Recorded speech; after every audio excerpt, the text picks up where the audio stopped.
I want to put some emphasis on that. Yeah. To where the audience catches that. To be a better listener, you have to stop talking. Have to. And that seems really simple and elementary, but it's fact. But I want to say it again. To be more effective as a listener, stop talking.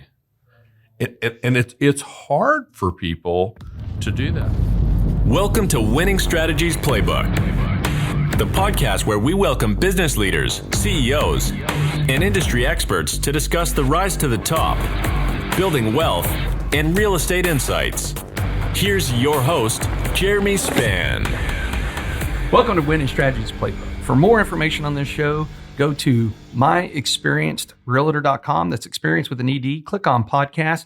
You could scroll down to this episode and other episodes, but more importantly, we are here today to talk again with the great Don Williams. Welcome back to the show again, sir. I am humbly grateful to be back again, Jeremy Spann. Thank you for having me. Well, it's kind of funny using that word grateful because I think we're going to talk about that word a little bit in a book on that word, right? We are. And, you know, in the last 5 or 6 years, I've been referred to as Mr. Grateful by more than a handful of people. And that's not a bad thing. I've been called much worse in my life. And so I'm thrilled that people put me together with the word gratitude.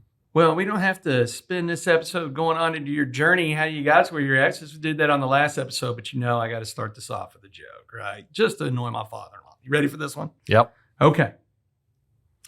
What did the buffalo say to his kid when he left for college? Go Buffs. Bye, son. Oh, bye, son. Wow, wow. Yeah. At some point, maybe I just need to stop doing dumb dad jokes. Is your father-in-law annoyed? If he is, well, he's an engineer by nature and trade. So if he is, he has not expressed it. Okay. Well, if he's not, he ought to be. Oh, no. With the amount of crap that is spilled out in these jokes, at least they've been clean. You know, I will say that. Yeah. You know, and I am grateful for that. This grateful. So for the audience, my good friend Don here has put out several books. Yeah. Recently had another release. And because this one only took a couple weeks to get done, right? Plus a couple years. Yeah. Yeah. So my fourth book, titled Gratitude, Stories from Our Hearts, and we released on Amazon December 23rd, so 2 days before Christmas, probably against conventional wisdom as far as a release date. But I had people knocking on my door saying we need the books for Christmas. And so we accelerated and got it launched then. Even though maybe not the best day to launch a book, we made number one new release Christmas Day.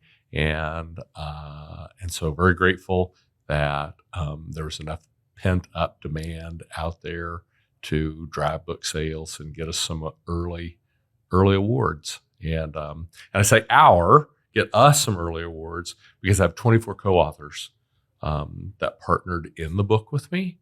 And writing books can be a challenge. And even for experienced authors, I will say this. Writing a book with 24 authors is guaranteed to be a challenge or two. It's a little bit like herding the sheep. And one of the co-authors brought me a bottle of Irish whiskey as a thank you.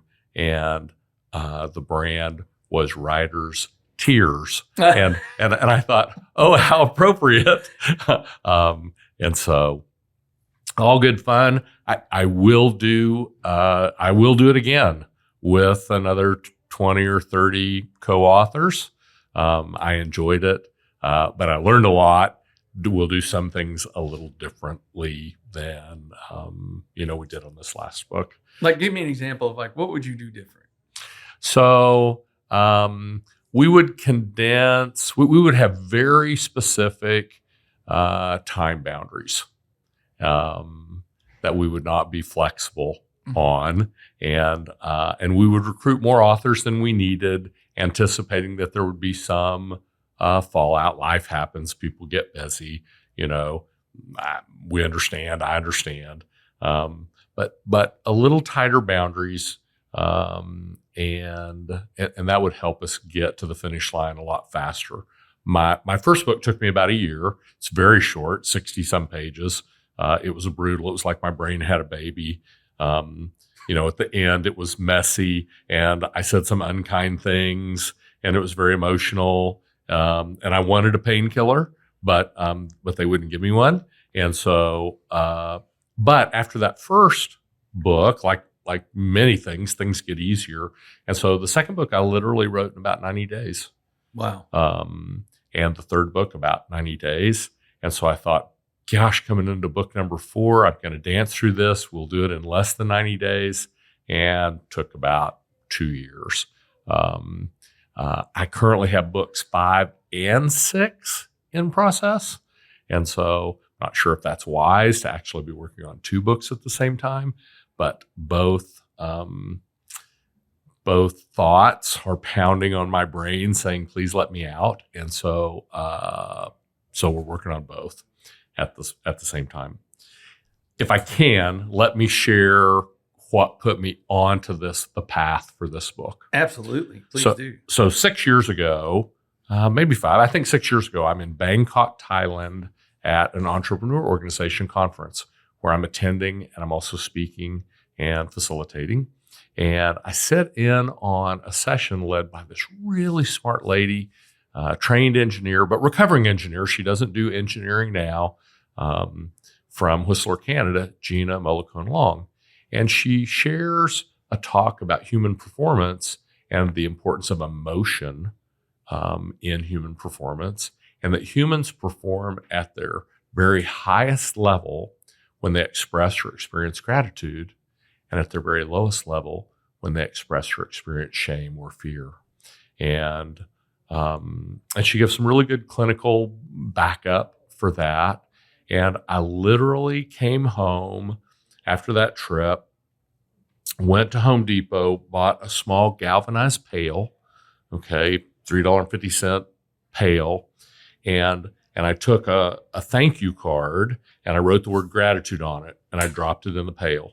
And I took another and I wrote patience, and another and I wrote love. And these were 3 things that I wanted to improve in my own life. And so for most of my life, I've been really fortunate. I wouldn't say I was Midas and that everything I touched turned to gold, but everything I touched turned to something good. And I really didn't experience any significant loss in my life until I was 40, which I was not well prepared because I had not, done that before. So even though things had gone well for me most of my life, I wasn't ever particularly grateful. I was the type of person who was like, oh yeah, good, we did that, but what about this over here? And so literally would not even take a second to, celebrate the win, which I think is very, very important, before I focused on something else that needed to be done. And face it, our thing to do list will never get done. There's always some things, not just something, but some things left to be done. So I wanted to be more grateful, got the pail, put the cards in. I literally am carrying the pail with me when I go to the truck, when I go to the car, when I go into the office, when I watch television, on my credenza behind my desk. It's going everywhere with me for like 6 months. I don't sleep with it. It doesn't go with me to the bathroom. But other than that, it's with me all the time. And what I noticed is the more that I thought about gratitude, the more that I intentionally thought about gratitude, the more grateful I became. And the more grateful I became, I go from, we live in Dallas-Fort Worth. Traffic is horrible here. LA is probably the only worst place on the planet. And we're a close second anymore. And so when something would happen on the road, my previous reaction would be like, can I put them into the rail? I think I can. Okay. And the more I practice gratitude, my reaction would be something more like, I'm grateful. He's having a bad day. He's in a hurry. I don't know what the deal is, but we didn't crash. We didn't die. I'm grateful. It's all good. And so the more I practiced gratitude, the more grateful I became, and the more I began to see changes in really every area of my life. So after about 8 or 9 months, I decided, I own several companies, and I decided that I had mastered this art of gratitude. Might have been a little optimistic, and that I was going to share this with my leadership team. And so my leadership team's 9 people, and every Monday morning we would do this gratitude practice called One Good Thing. And in One Good Thing, we'd ask you to stand up and share something from your family or personal, not your work life. We know about your work life. We work with you. Okay, but something from your family or personal life that happened last week that you're grateful for. And the first time I introduced it to the team, they all looked at me like I'd lost my mind. What are we doing? This is a little kumbaya, a little touchy-feely, but they began to warm up to it. And they never shared anything major. It was always, I had a flat tire the other day, and somebody stopped and helped me with my flat tire. My 11-year-old daughter plays soccer. She's 4 weeks into the season. She never introduced me to any of her friends. But Saturday, she introduced me to her friends, and things that were not big maybe to other people, but are big to the individual. And that's kind of how our lives are. It's the little things that make the big difference.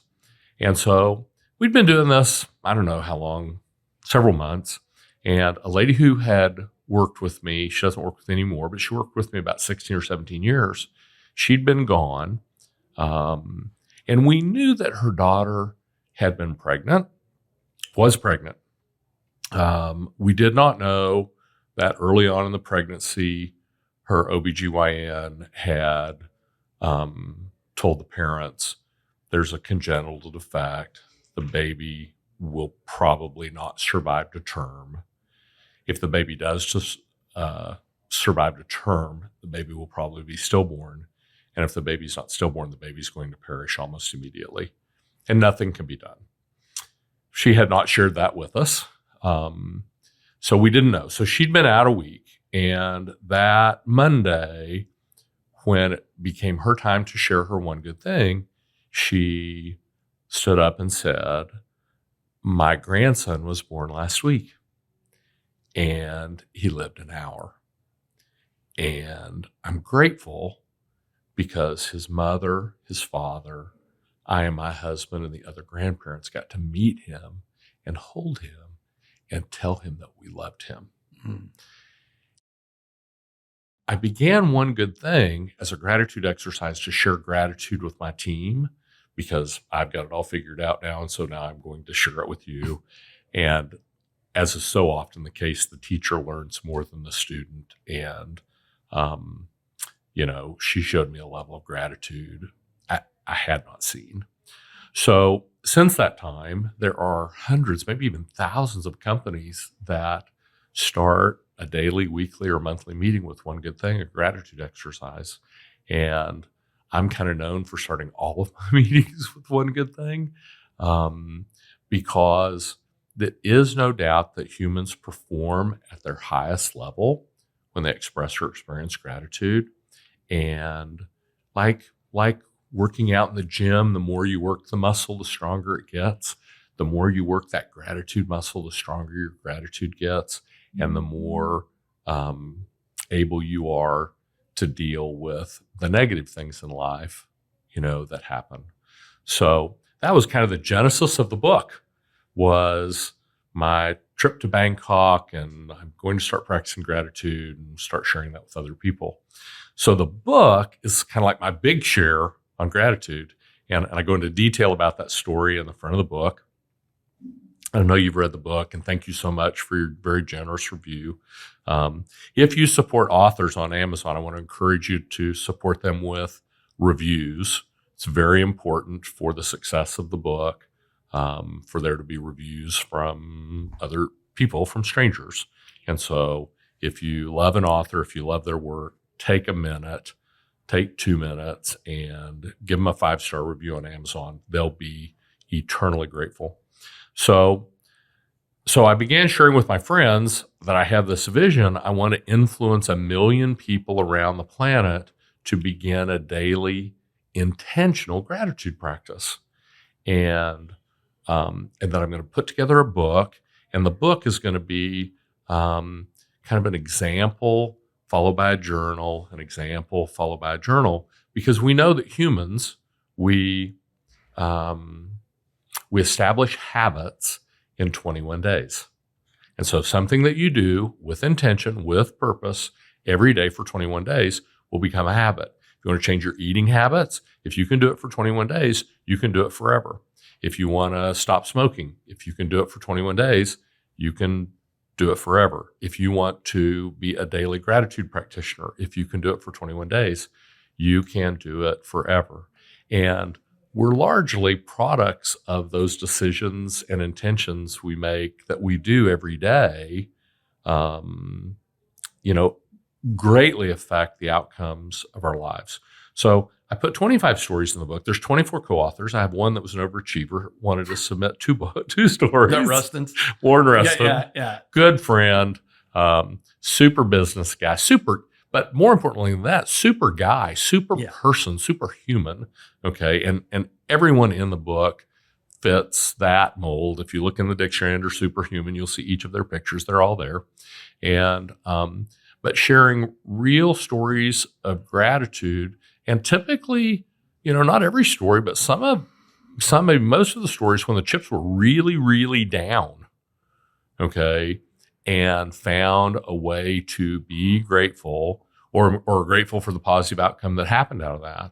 So similar to my coworker story, horrible.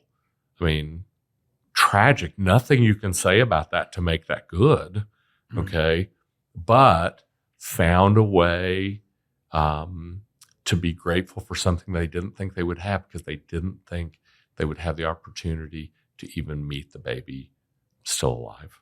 And so there's 24 authors, 25 stories. After each story is a page and the suggestion and some tips on how to journal your gratitude. And it's important. My handwriting, if you've ever seen my handwriting, somebody one time said, that's hieroglyphics. And it kind of is, at this point in my life. I've been an entrepreneur for 36 years. I have signed, I don't know how many zillions of checks, a zillion checks. And so it's funny to look back over the years, how my signature started out so pretty, so legible. And now it's an X. Almost. You can kind of make out the D.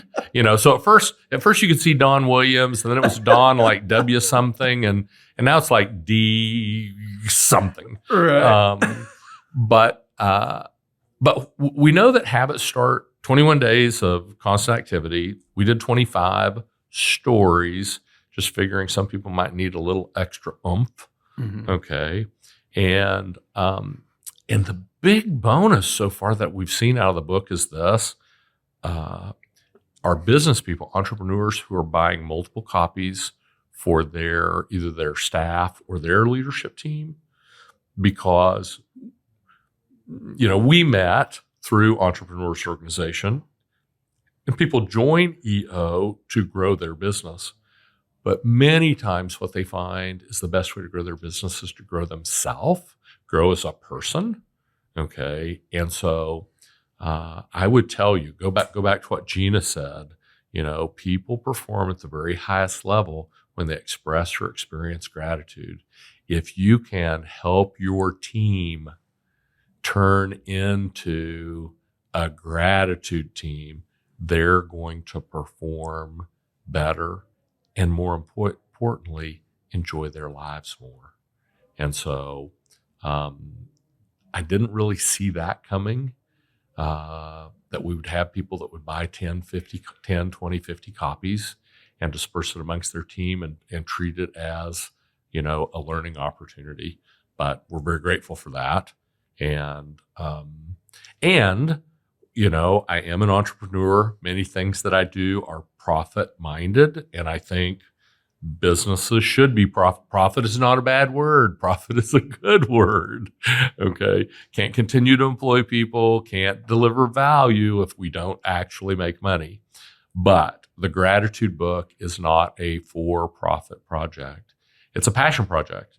And so early on, I committed that we would deliver every penny above publishing costs, okay, to St. Jude Children's Research Hospital. If we help one child, I'll be thrilled. I'd like to help more. Okay. And so I'll encourage you, buy the book, buy a lot of books, and we'll send the money to St. Jude's, and just buy them from Amazon. That's the cheapest way to get them, rather than buying them from us. And it gives us an easy way to track everything that's going to happen. So, books 5 and 6 are in the works, but book 4, Gratitude Stories from Our Hearts, 24 dear friends contributed real stories from their lives, very candid, very authentic, in the hopes of influencing 1 million people around the world to begin the daily practice of intentional gratitude.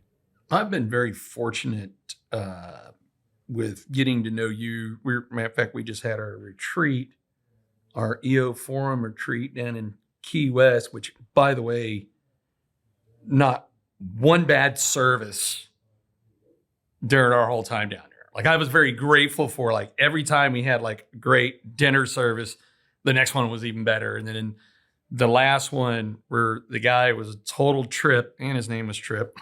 Trip was a trip. Trip was a trip, was just like amazing. And then it was funny is that's, we were talking, I said, yeah, I've been in this forum for almost 2 years now. Right. And the interesting thing is what I learned from you on gratitude is it was very easy for me to, because I've tried all these different journals and whatnot, and a lot of them will say, start each day something you're grateful for. But what I learned from you is it's easy for what you're grateful for.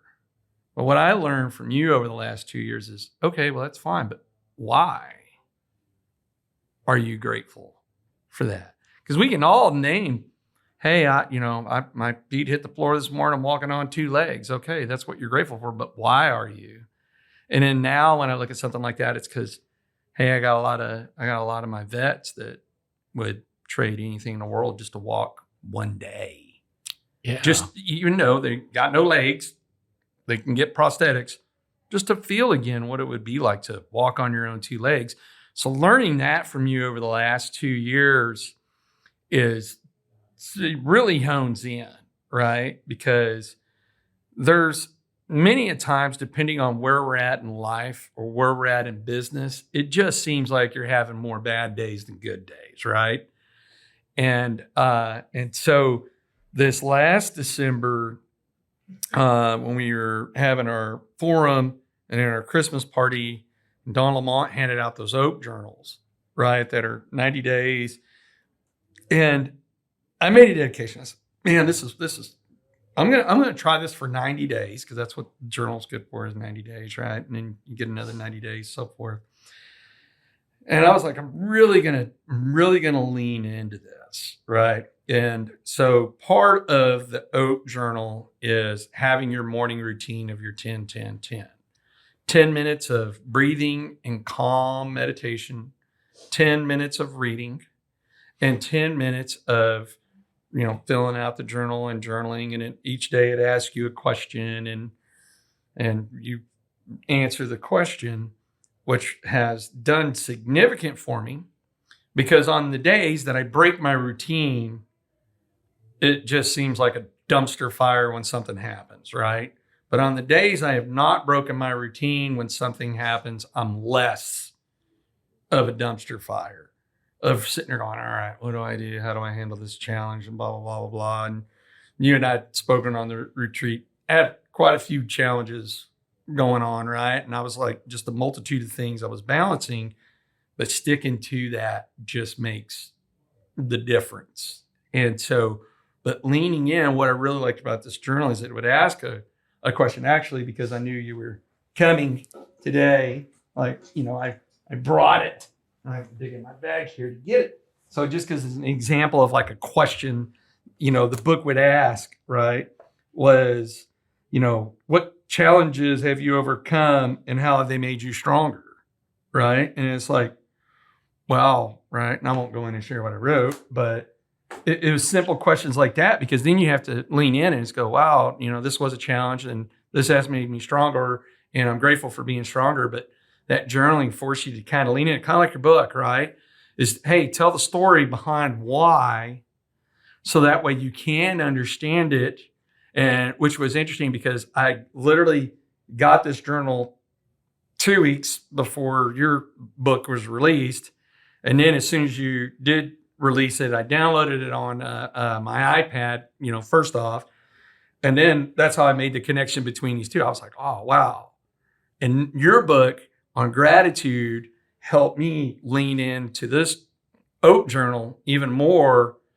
And what's been really amazing is, even though I've been on this planet almost half a century and thought I knew myself pretty well, it has unlocked things in me that I guess subconsciously I've done for a long time, that I was able to reflect back and go, oh, wow, my first experience of this, I can remember. And it was just invoking memories that I hadn't thought about in 30 years or more.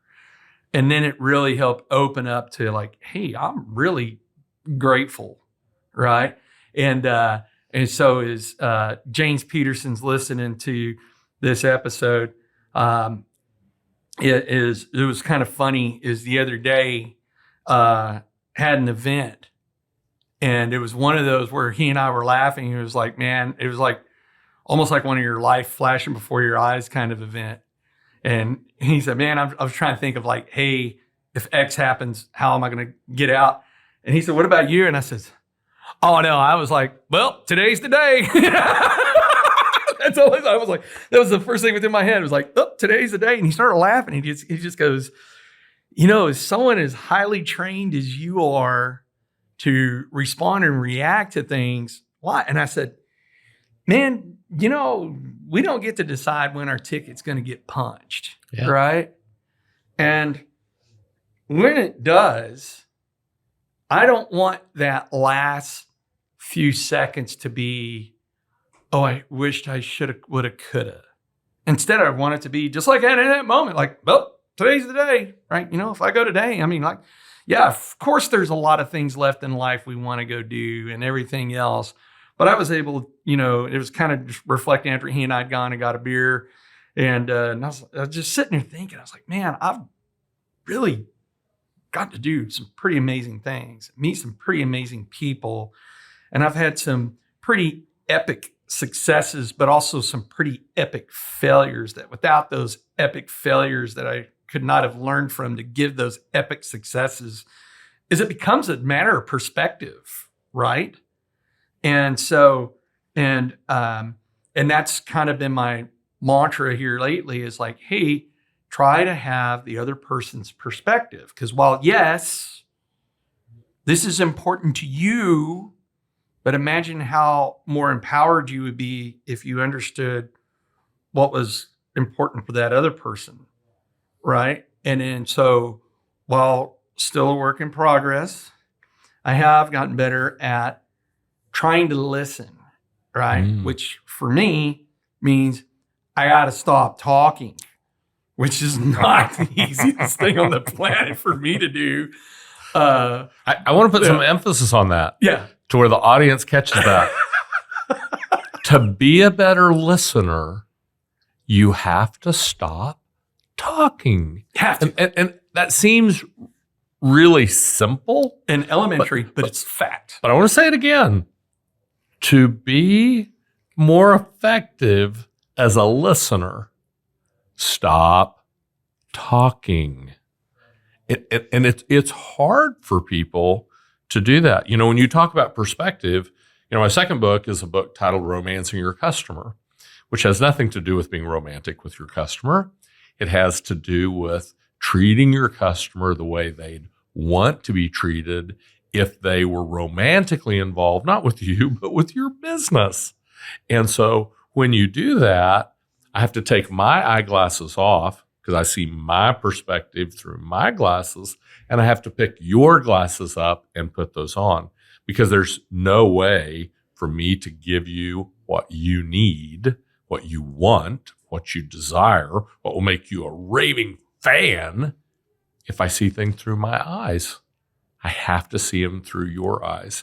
And the interesting thing about romancing your customer has been this, and maybe this is book 7, I don't know, but it's all been built on the premise of the customer journey is very parallel to the romantic journey.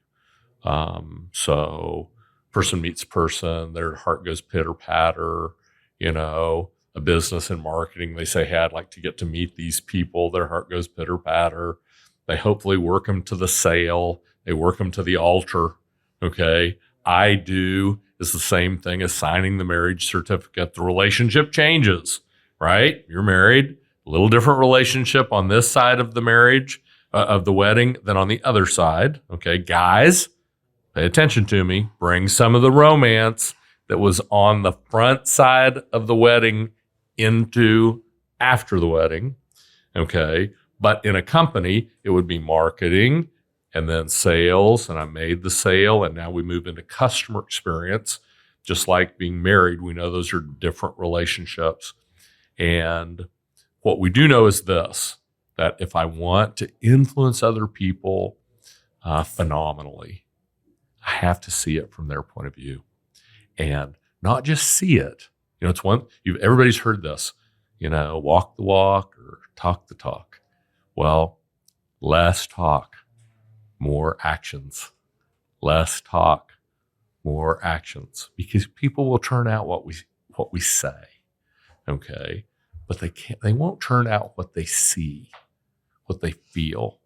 And so whether it's gratitude or just influencing others, if we see it from their perspective, that is the only perspective that actually matters. And it's interesting. Being an author. People come up and most of the time say nice things and, tell you of how it changed something in their life. But I have multiple people who read the Romancing Your Customer book or who've heard me speak from the stage on that and said, Don, it works at home too. And I was like, shocker. Yes, it would. And maybe that's the 7th book.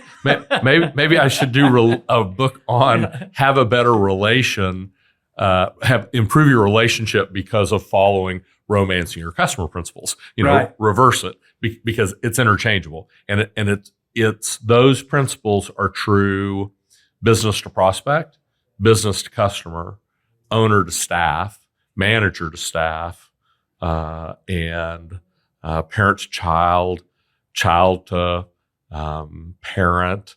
I tell this story every once in a while. I travel a lot. American Airlines, they know me by name.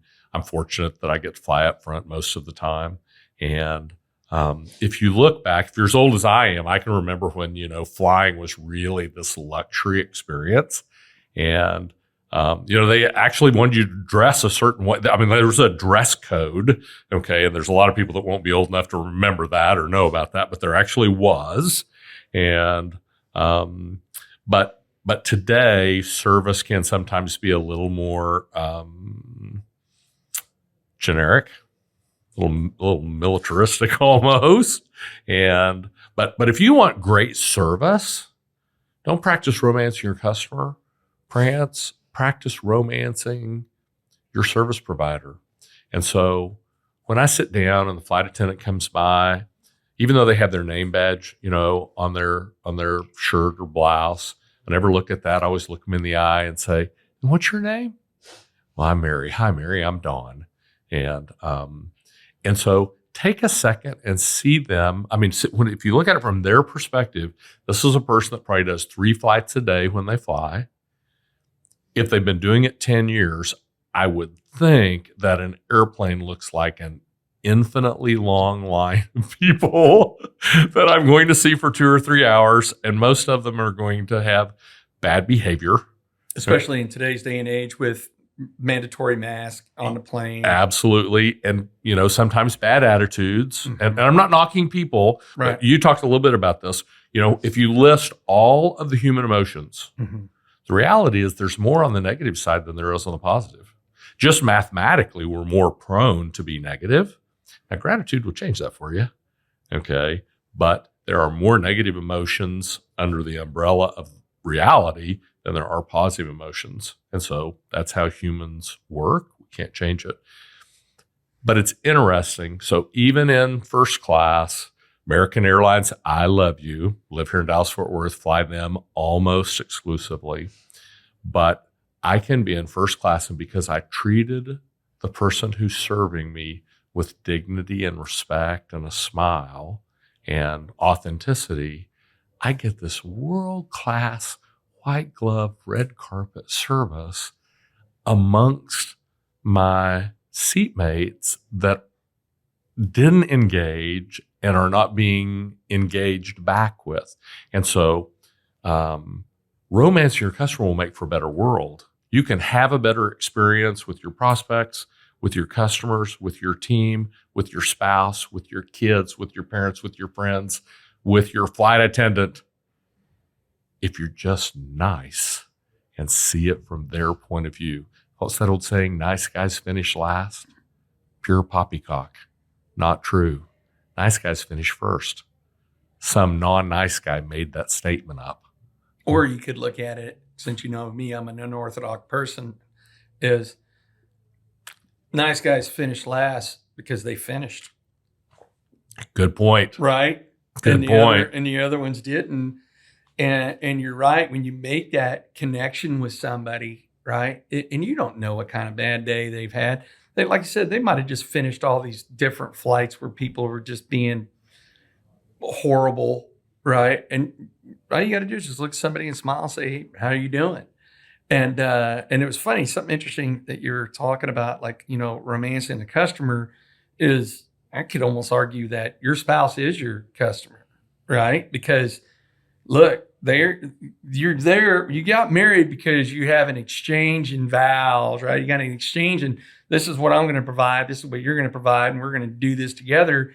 And if you're neglecting that at home, how can you neglect it at home and not let that affect you in being successful at that in business? So true. Right? Hard to be one kind of person at home and another kind of person in the world.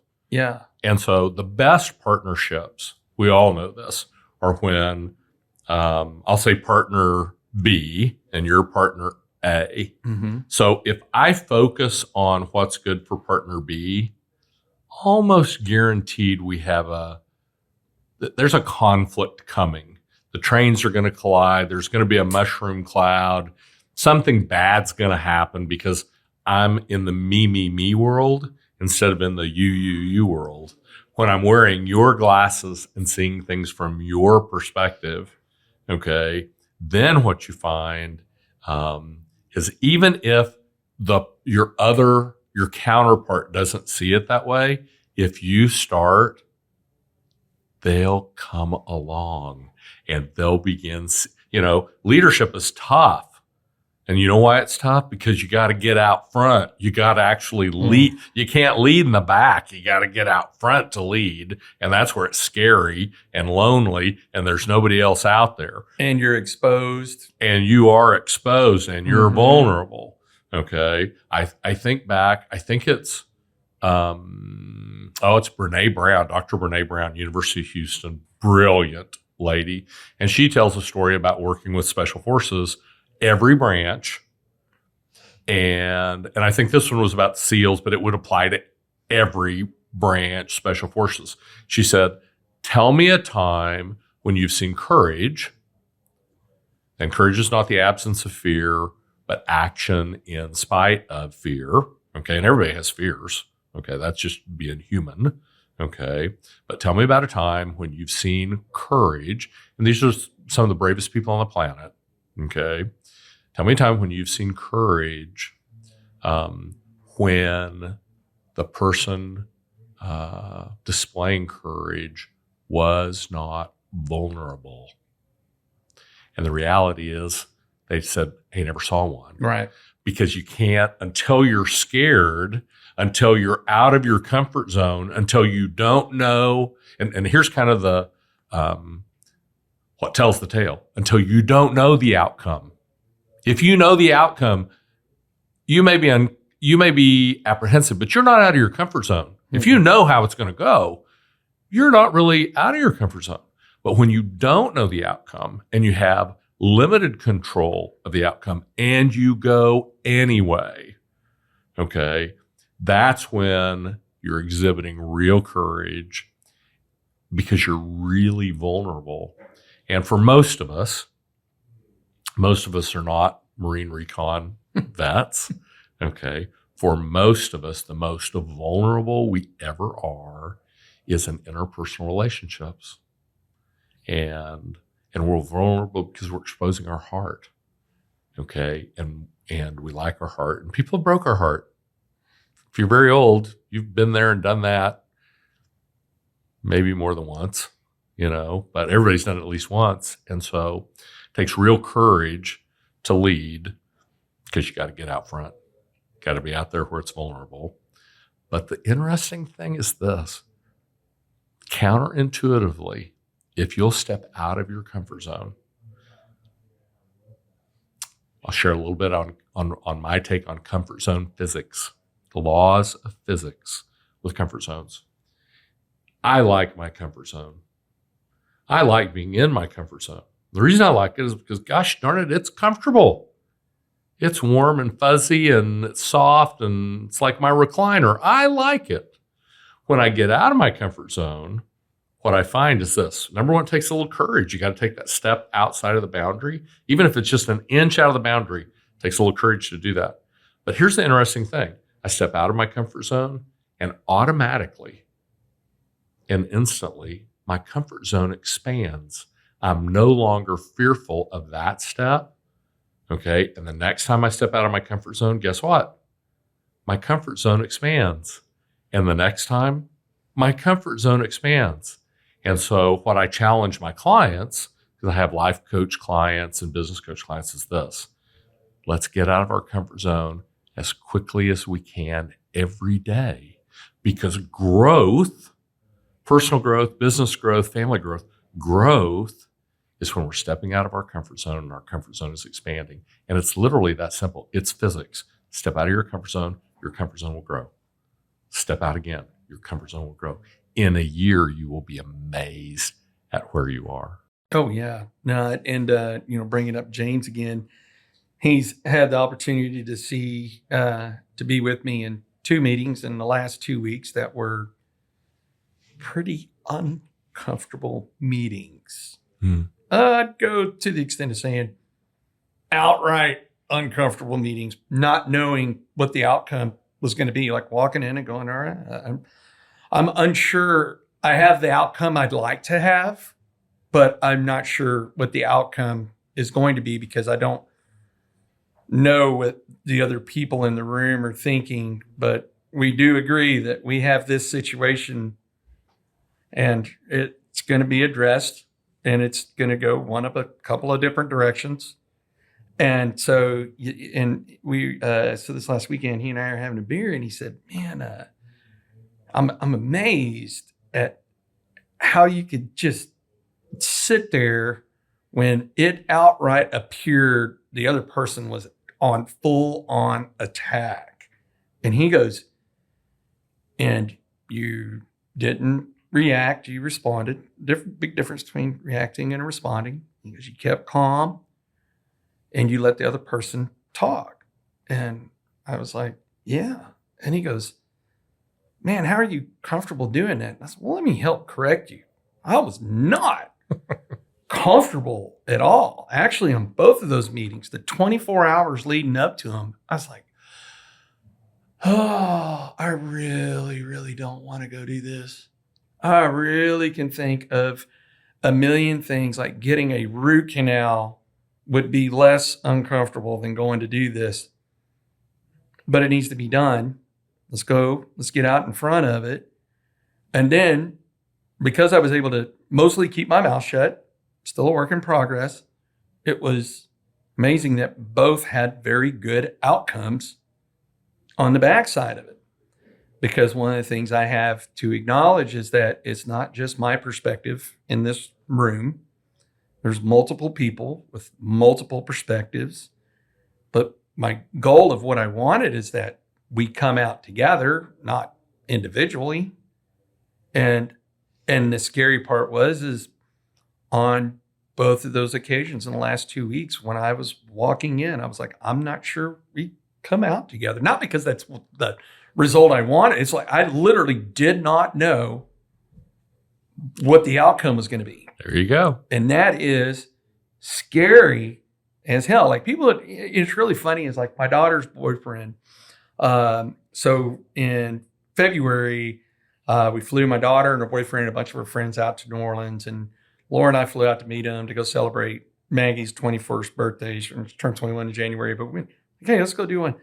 And it was funny. So her boyfriend and I, because the girls were doing girl stuff, and I was like, hey, let's you and I are going to go do our own thing, because I can only do this shopping thing so long, right? I'd just rather not know whatever they're going to spend. And and so anyhow, he just goes, man, you're literally not scared of anything. And I told him, I said, man, you'd be surprised. There's a lot of things. I'm actually, if you don't have the ability to be scared of something, you're either not human or you're a narcissist or a sociopath or a psychopath or something like that. Sure, there's plenty of things. I just don't let the fear, which is normally an end result of being scared, rule me. I sit there and go, I have the outcome. This is what I'd like it to be, but I'm going to attempt to go at it, hoping I get that outcome, but I don't know, because guess what? I'm not in control of the other people in the room. The only thing I'm in control of is myself and how I choose to respond, not react, right? And it's amazing how much of a difference that can make, especially in tough situations and crucial conversations, which is kind of funny, as we sit there and say, you can say more by saying less, or just stop talking. So last Friday, I had, I'm on the TCU's MBA alumni board. And so been on it for years. And they had originally scheduled a pretty lengthy intro section. And all jokes aside, it was like, well, Spann's been on this board, and every time we have a board meeting, there's somebody new because somebody's rolled off and somebody's on. And it was funny, the person leading the meeting was like, they told me later, like, man, we schedule a lot of time because we figured, when we say be brief, you're anything but brief. And I was literally in under 60 seconds. Well, you might know something about that when I'm doing my updates on our floor meeting, is it got to me and I was like, ABC, XYZ. And they were like, that's it. And so when we finished going around the entire room, right, and you're talking, God, maybe 15, 20 of us in this room on this board meeting, she was like, well, we're ahead of schedule because we did not expect you to be that brief. and so it is something that you can say more by saying less, because one of the things I've also learned from our forum is, yeah, you're not being brief because you think everybody wants to hear all these things. Well, guess what? Most people probably don't. And I remember we were talking one time, and this is it's been in the last year, maybe more. I'm like, well, how do you know when somebody is interested? And it was either you or Don Lamont that said, well, because then they'll approach you afterwards and ask you questions. And I was like, oh, wow, that seemed so elementary. Then why have it's taken me this long to figure that out? And so I have tried to become more brief, but also realizing I'm an external processor, right? So me talking through things is not a lot of times to just talk, but because that's how I'm processing whatever the scenario is, right? And so again, work in progress, but getting better at that, and being able to see that through the other lenses of the other person. I mean, like Laura and I, right? I mean, we're not only spouses, we're business partners, and I have learned By far, she's the better half. Oh man, By far. I'm like the 10%, she's like the 90%, right? And when I have stopped romancing her because I've gotten so tight, she's gotten really good over our length of marriage to go, hey, you need to focus in on me right now, right? Because I can be like a robot, I can be like a machine, I can dive into things, and then have to sit there and remember, hey, wait a minute, this is not just my business partner, this is my spouse. And like, yeah, okay, you're right. You know what? I have been neglecting you. Let me stop neglecting, which means I'm going to have to, because this is the thing, is we all want to multitask and do multiple things at a time. And I've had to learn, especially over the last couple of years, multitasking, not really that effective. And then people say, well, not even possible, actually. They go, oh, I'm good multitasker. I'm like, no, you're just good at half-assing 5 things at once, right? Yeah. And so, because in order to do A, that means you have to choose to stop B. And sometimes you know that you should stop doing B so you can focus on A. And what it finally had hit me, especially over the last couple of years, and especially I would say since the pandemic, and especially in the last year, is, well, at the end of the day, what's more important in my life? Is it A or is it B? And when you look at it, you go, well, actually A. So in this scenario, my wife, Laura, is more important than all B through Z. It became easier to go, you know what? I will pump the brakes on B through Z because A is most important. Doesn't mean I'm perfect at it. Still got to get reminded of it from time to time. But I would say my ability to transition back to A is a lot easier now than it was before. Love that. And that's just using the other person's perspective. And kudos for her for being a clear communicator. Okay. Sometimes it would be outside of a person's comfort zone to say, time out, pay some attention to me.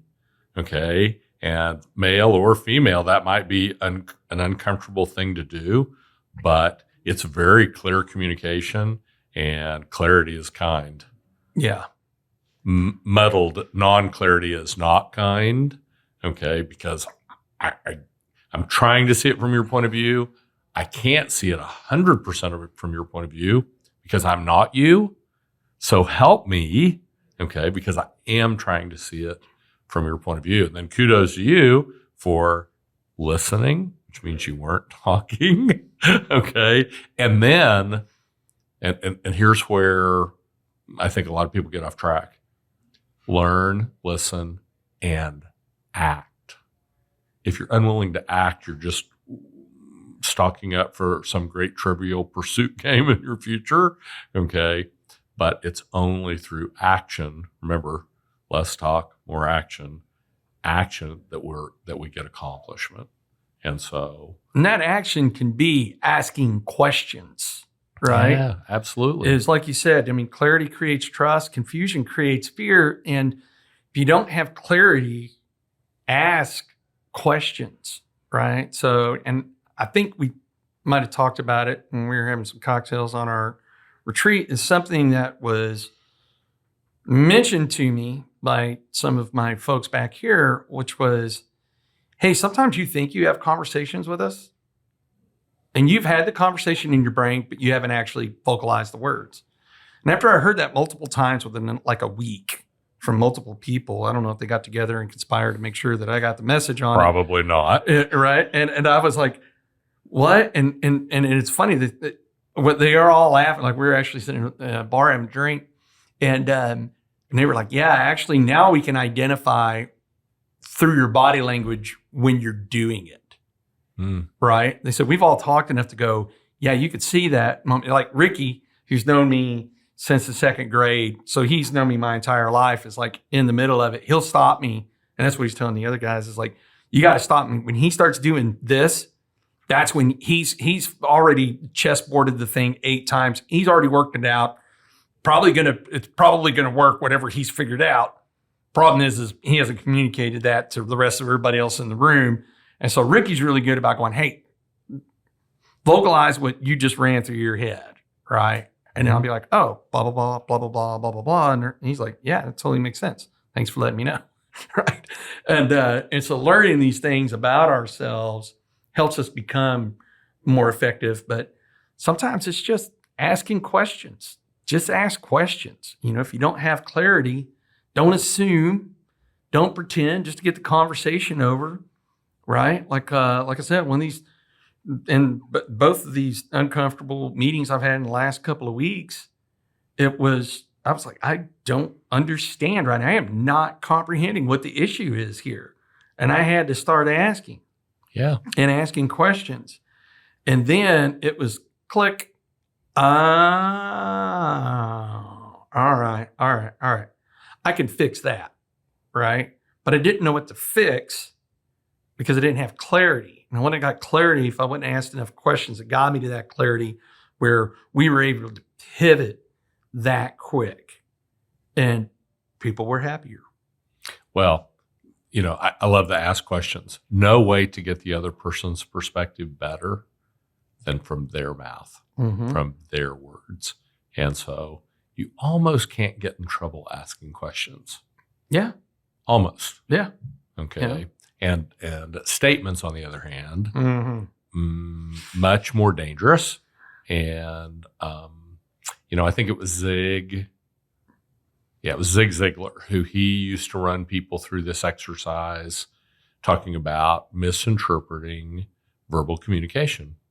And so it went something like this. I did not say she stole the money. I did not say she stole the money. I did not say she stole the money. I didn't say she stole the money. And depending on where your inflection is in that sentence, you get totally different meanings of the same words. And so really important to say, tell me again where I'm sure I understand, what you mean. And for some people, external processors, the second utterance may actually be more clear than the first, because certain people do think as they're talking, okay, and it helps them process. And the more that we over communicate, the less we understand, and the more we understand, the better we're going to do. I literally think the foundations for all human relationships, the 2 pillars, are communication and expectation. And so people who over communicate and are very clear about their expectations set themselves up for success. And people who under communicate have misunderstandings and expectations are missed. Okay? Because after all, humans, we're pretty simple beings. Okay? I want something to happen. I stand a lot better chance of that happening if I'll communicate it to you. And so that actually, I'll give credit for that. That was Marty Friedman, who's a long-time sex therapist, in his book, Sexual Intelligence, which is very tame, by the way.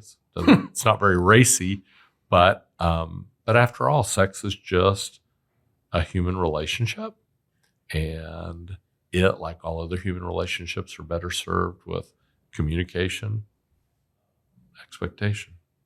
Yeah, I'm willing to be in uncomfortable conversations. I think I've demonstrated that multiple times in almost half a century. When I'm not willing to do that is if that value exchange is not going to be there, right? And I liked what you said about statements, right? So when the other person is making statements and they are speaking from a position of ego, entitlement, and blame and shame, right? we all can fall in those things and then go, crap, that's not what I intended to. Let me dial back. Apologize. This is my thing, what I was trying to do. But I have a recent thing I've been dealing with, which is selling one of my businesses. And the other person making statements, not asking questions, and everything's an attack, everything's in a threat, everything's a victim villain. By the way, I love that book, that the 15 traits of conscious leadership, third time reading it, underlining. But here's the thing is I'm willing to enter no matter what uncomfortable conversation there is, as long as there's that value exchange. We're both going to communicate. We're both going to ask questions. We're both going to try to learn. We're both going to try to have the goal of coming out. Regardless of what the results are, we're both going to try to have that goal. And so this other person just literally got me to a point where I was like, okay, I'm done. I'm out. Matter of fact, I don't even care how the results of this go, because you have demonstrated that you do not care, right? And you've made some statements that you don't care, like I don't care, right? And when you say those things, then what you've done is you've made my choice for me. So I'm going to do what's good for me when you have demonstrated you don't care, right? And then don't try to guilt me with all these things of I should, or saying things of like, that's not your money. And I'm like, no, it's my business. That is my money. I can choose to do whatever I want with my money. And what you're telling me is you're not going to give me my money when that was the business that I owned that made that money, and you're going to dictate the rules, right? And so at that point, I was pretty much done. It was like, okay, I know what decisions I'm going to make. Well, there's a business partner this individual is bringing on. And so at this point, I'm like, hey, I don't care. Shut the doors of this thing. Do we keep the doors open? You buy it. I mean, I'm indifferent. Like, for me to get to a point of being indifferent means I don't care what the result is going to be. But there is going to be a result, even if I have to choose it. So another incident, call it week and a half ago, appeared, required me to write a check when I said, I'm not writing checks anymore, right? This thing either makes it, closes, you buy it, I don't care, I'm done, right? Because you just demonstrated you don't care. Well, the other party involved actually, hadn't been present. I don't know who this other party is, right? Never met the person, only been on the phone with him and his business partner. And so this last week, he said, can we jump on a call? And at first I was like, no, look, I already sent you guys the email. I've already asked for these deliverables. I've asked over and over. Now I'm writing checks. Y'all have three options. You can buy the business and the real estate, or you can buy the business. I'm going to list the real estate and sell the real estate. You can deal with whoever else, or close the business and I'll just sell the real estate. I don't care, right? Those are my three options. Y'all made me choose, and you're lucky that there's three options. Mm-hmm. But when this individual and I had a conversation on the phone, he asked questions, and which made me offer more patience. But at the same time, I said, look, I'll help give you clarity, but you've offered another opportunity. And because of your business partner, that's not going to happen. I said, because I want you to have clarity so you could choose whether or not you want to move forward with this. I am not going to help one bit. That ship has sailed. You don't get to treat me the way this other individual has treated me and expect me to move on. I know what my three options are, and I'm indifferent to what the three are now. However, I will be patient because you have indicated that you want to get this business. So what I will offer is the ability to go, okay, I'm willing to get creative, but I am not going to help. I am not going to offer any concessions because there is a history over here that the very thing you're asking me for is the very thing the history with your business partner has violated over and over and over. So I'm going off a track record. And I don't know you. I'd like to believe that in you. But here's what I am willing to do. I am willing to do X, Y, Z, and I just want you to have clarity. And that individual said, man, I think I need the weekend to kind of think about this. And I said, you should. You should have 100% clarity on buying this thing. And if there's anything you want to know about it, I'll tell you right now. If you haven't found it yourself, ask me. I will tell you.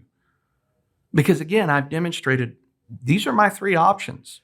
And if option 3 of closing the doors and selling the real estate, I'm indifferent. I will lose a lot more money by that. And I'm fine. He appreciated the clarity that I gave him because at least he's not operating under any false pretenses. Yep. And that's the thing is sometimes the win can be just that. Hey, the person you're partnered up with has spoiled a lot of things, but I'm still willing to do X, Y, Z because you're a better, more effective communicator and you've asked me questions. But also the win here is let me help you understand. Let me help you with expectations towards me. You can expect that I will do this, and you can expect that I won't do that. Yeah. And as long as you're good, I'm good, and we can move forward, right? Clarity is kind. Clarity is kind. It is. So I want to touch one more thing because I wrote this note down, and I guess I didn't I think I have an assumption, so I'm going to ask questions to get clarity on this, is you said that reviews on Amazon matter. Can you explain what that means? Is that because, hey, you get to sell more books, or just means something to the author, or a hybrid of both, or? Well, authors certainly love people to say nice things about them. It takes a lot of effort to write a book. 99% of the world will never write a book. And so it takes a certain amount of effort, and they certainly want that. But the reason reviews are important in a digital world, okay, and I coach many business owners.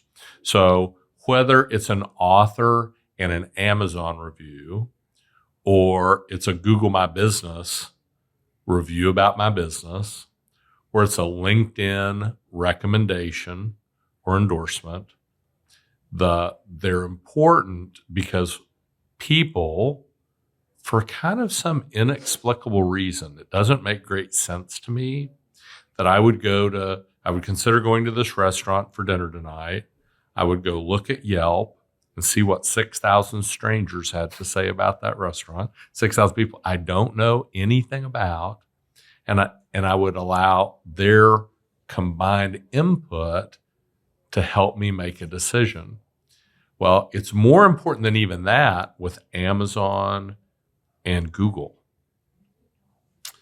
Amazon and Google are the 2 largest search engines on the planet.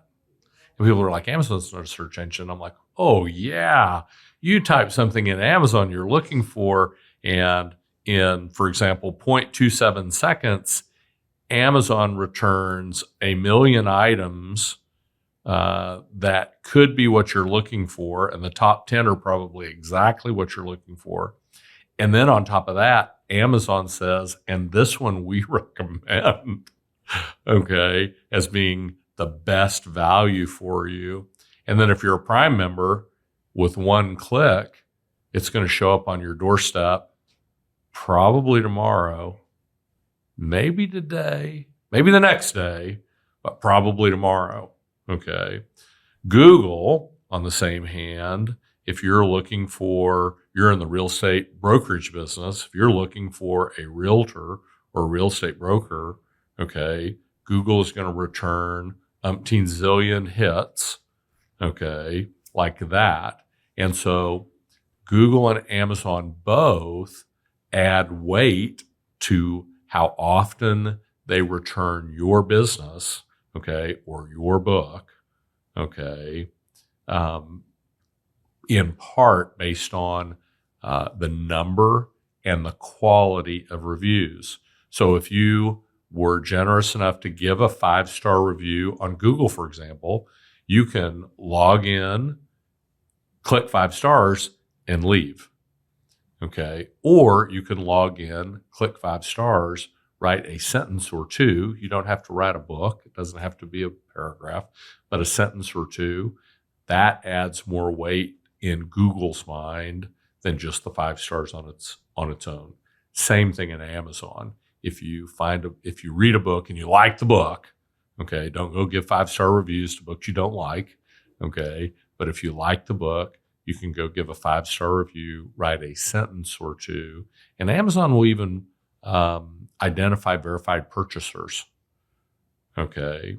But that figures in their algorithm, okay, of how often they present that book when a search for something even similar to that book. They may still present that. Some people do such a poor job in the promotion and the structuring of Amazon and Google that literally when you go search their book title, they don't show up. Somebody else shows up. Get a pro, get somebody to help you. Yeah. Okay, because that's not really forgivable. Okay, and it's not Amazon's fault, it's your fault. Okay, same thing in Google. You can return other people's businesses, and some smart businesses, a little on the negative side, they build their search terms on your business so that when somebody's searching for you, they're going to show up either right above or right beneath you. And so they're kind of borrowing your traffic, so to speak. Nothing illegal about it. Everybody has to kind of make up their own mind whether that's bad form or not. But that's why reviews are so important, is that the public pays attention to what other people have to say about product, services, and experiences. And the search engines also pay attention to what kind of activity is there. So I was sitting here just, typing in gratitude, right? Just because I hear what you're saying, and it's really interesting is how many things pop up, right? And I didn't put gratitude book or anything, just gratitude. So it is something that can mean the difference between somebody getting to the top of the list or the bottom of the list. No doubt. If I put back. And and just gratitude is so broad. Yeah. There's no telling what might show up there. Yeah. No, I mean, look, there's probably been 1 million books, written on that. So let's see if we can't get the audience to get yours where it's the first one that pops up. So gratitude, stories from our hearts, Don Williams. Yeah. Because it's not easy. Yeah. It's not easy. And so very important. I would encourage you, if you want to grow your gratitude, and I certainly want to encourage you to grow your gratitude, buy the book. Take the 5 minutes a day it takes to actually do what the book suggests.